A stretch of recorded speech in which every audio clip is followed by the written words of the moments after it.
জাতিসংঘ মহাসচিব হিসেবে প্রায় এক দশক দায়িত্ব পালনকালে ইউক্রেন, গাজা ও ইরান যুদ্ধের মতো অনেক ভূরাজনৈতিক টানাপোড়েনের সাক্ষী হয়েছেন আন্তোনিও গুতেরেস।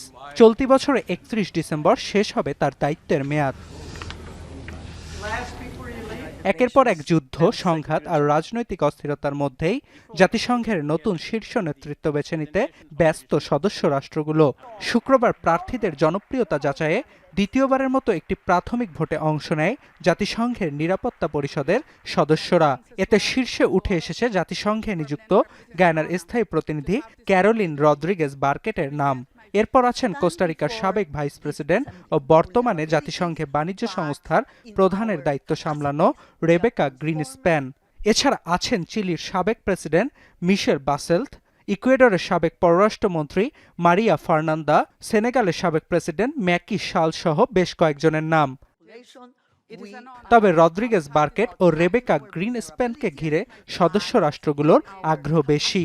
52 বছর বয়সী রদ্রিগেজ বার্কেট গায়ানার সাবেক পররাষ্ট্রমন্ত্রী ছিলেন। জাতিসংঘের শীর্ষ পদে নির্বাচিত হলে সংস্থাটির বিশ্বাসযোগ্যতা ফিরিয়ে আনতে বদ্ধপরিকর তিনি।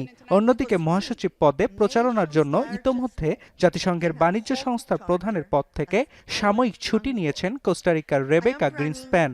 তার মতে বিশ্ব শান্তি প্রতিষ্ঠার জন্য গড়া জাতিসংঘ নিজেই ভয়ভীতি কবলিত প্রতিষ্ঠানে পরিণত হয়েছে।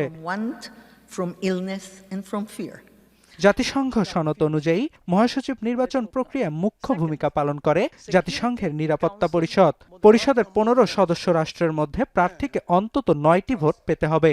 শুধু তাই নয়, ভেটো প্রদানকারী কোনো রাষ্ট্রের ভেটো পেলেই মহাসচিব হওয়ার স্বপ্ন দুঃস্বপ্নে পরিণত হবে প্রার্থীদের।